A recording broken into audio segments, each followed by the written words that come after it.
Alors l'argent est plutôt tabou dans les églises, c'est un sujet qu'on ne doit pas aborder, mais Luc est l'évangéliste qui aborde le plus cette question. Jésus est confronté à un problème. Quel est ce problème et quelle solution il va proposer?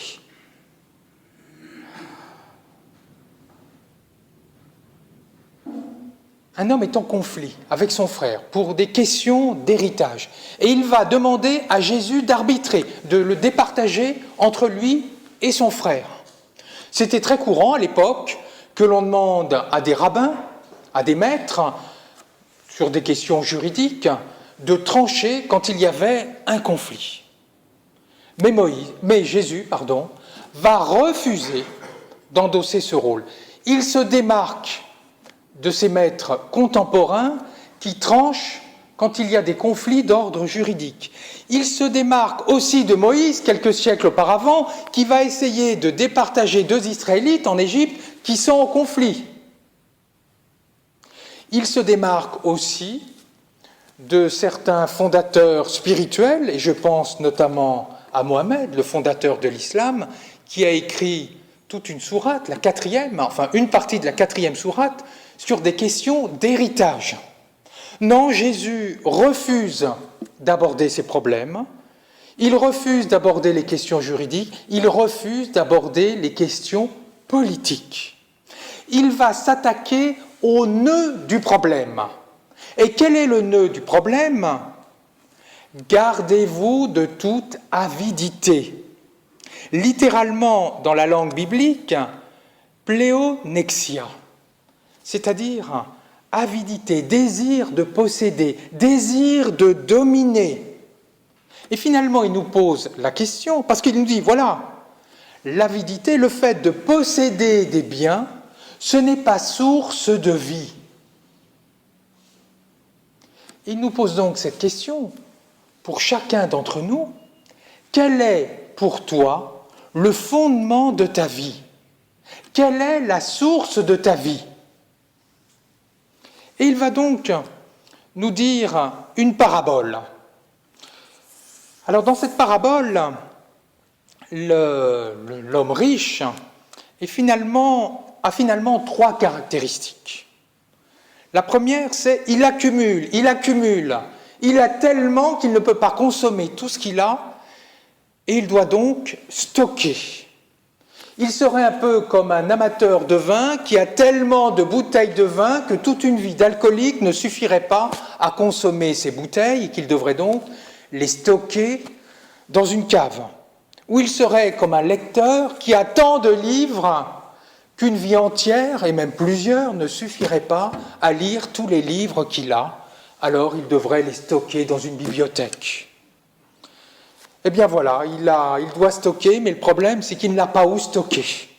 Alors il doit agrandir ses greniers. Alors vous allez me dire, oui, mais il vaut mieux avoir de l'argent, être riche que pauvre. Oui, ça c'est sûr. Il faut un minimum de confort matériel pour être dans le bonheur. Des études par des psychologues ont été faites. Effectivement, si vous n'avez pas un minimum d'argent qui vous permet de manger, de vous vêtir, de vous loger décemment, d'avoir une culture, une éducation, nous ne pouvons pas être heureux. Mais au-delà de ce minimum, eh bien, il semblerait, d'après ces études, que l'argent ne contribue pas à augmenter le bonheur.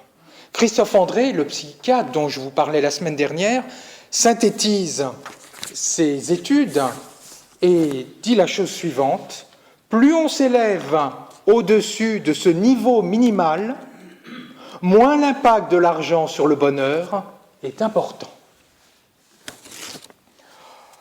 Donc, première caractéristique de cet homme, il accumule. La deuxième, il veut jouir de la vie. Il a un bon plan, repose-toi, mange et bois, et réjouis-toi. Mais il est nullement question des autres. Il ne parle pas des autres, il ne parle pas de se réjouir avec les autres. Non, il a simplement une relation avec ses biens matériels et lui-même. Les autres, il s'en fiche éperdument. il veut jouir de manière égoïste. Troisième caractéristique de ce malheureux, il est dans la toute-puissance. Il croit maîtriser tout. D'abord, il croit maîtriser le futur. Il a plein de projets. Je démolirai mes greniers dans le futur. J'en construirai de plus grands. Je me dirai en moi-même, jouis, etc. Voilà, il parle au futur, comme s'il avait la maîtrise du futur. Mais voilà, il n'a pas la maîtrise du futur, puisque la mort va avoir le dernier mot sur lui. Il a aussi une volonté de maîtrise absolue de ses biens. Mais voilà, Dieu lui dit, tu vas mourir, et tu ne sais même pas qui va posséder tes biens. La fragilité de l'existence, la mort, va avoir le dernier mot sur cette volonté de toute puissance qu'il a, sur le temps et sur ses biens. Le livre de l'Ecclésiaste que nous avons lu tout à l'heure a bien raison. Vanité des vanités, littéralement aveugle, buée, buée des buées, c'est-à-dire la richesse, quand on ne compte que sur sa richesse, c'est de la buée, c'est inconsistant, c'est du vent. Fonder sa vie sur la richesse, fonder sa vie uniquement sur le matériel, c'est du vent, ce n'est rien. Alors Jésus ne s'arrête pas là, il ne va pas critiquer. Il va proposer un vrai fondement, une vraie vie, un vrai trésor. Quel est-il ? Enrichis-toi auprès de Dieu. Eis tuteu. Pour Dieu, en vue de Dieu, c'est-à-dire aie une relation avec Dieu. Voilà la vraie richesse. Avoir une relation d'amitié entre Dieu et nous. Et comme toute bonne relation d'amitié, il faut l'entretenir. Si vous avez un ami, quelqu'un qui se dit un ami, et puis que vous ne le voyez jamais, qu'il ne vous écrit jamais, qu'il ne vous téléphone jamais, qu'il ne vous envoie pas de mail, ce n'est plus une relation. Nous avons besoin de nourrir notre relation avec Dieu par la prière, où nous lui parlons, et par la lecture de la Bible, où lui, par la Bible, nous parle. S'enrichir auprès de Dieu. Et Jésus dit une deuxième chose, il va donner des remèdes pour essayer de venir à bout de cette maladie spirituelle qui est la volonté toujours de posséder plus. Il en donne deux. La première, c'est la confiance. Faire confiance à Dieu. Car si j'ai la volonté de posséder toujours plus, de stocker toujours plus, c'est que j'ai peur dans l'avenir de manquer. Donc Jésus dit, fais confiance en Dieu. Tu es son fils bien-aimé ou tu es sa fille bien-aimée. Il prendra soin de toi.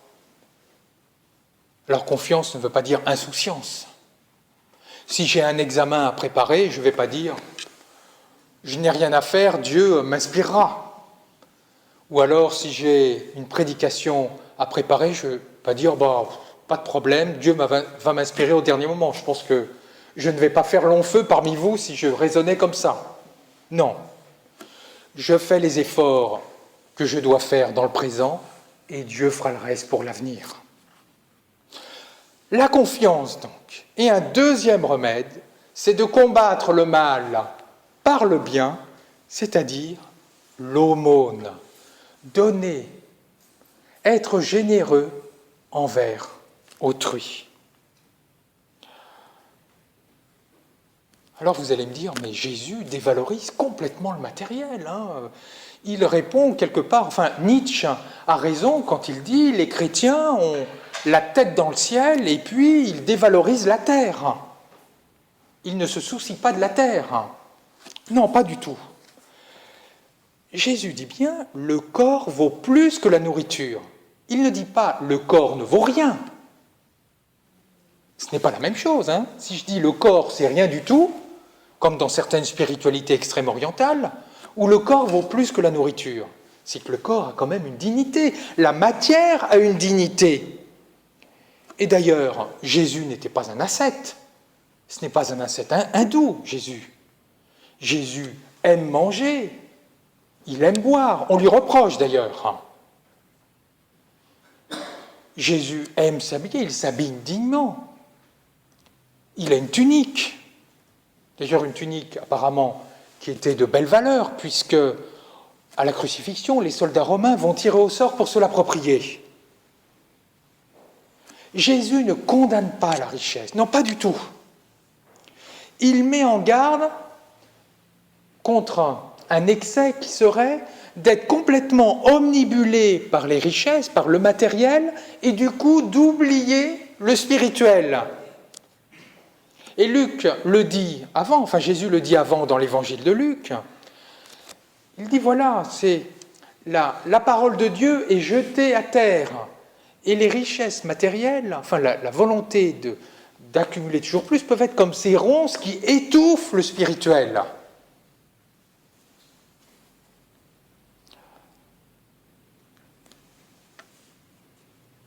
Que la vie matérielle, que notre vie professionnelle, que notre vie familiale ne nous fasse pas oublier Dieu.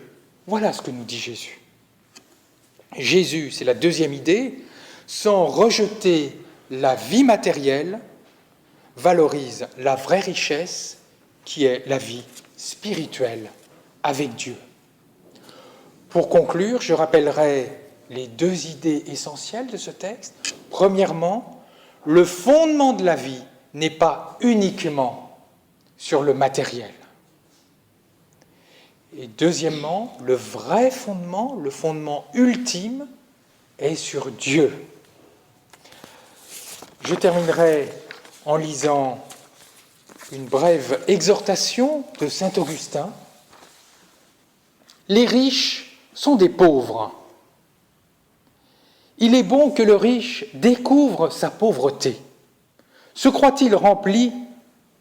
C'est enflure, non plénitude. Qu'il reconnaisse son vide afin de pouvoir être comblé.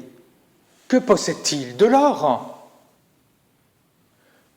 Que lui manque-t-il encore? La vie éternelle. Qu'il regarde bien ce qu'il a et reconnaisse ce qui lui manque. Frères, qu'il donne ce qu'il possède afin de recevoir ce qu'il n'a pas. Puissions-nous reconnaître notre pauvreté spirituelle pour que Dieu nous enrichisse. Amen.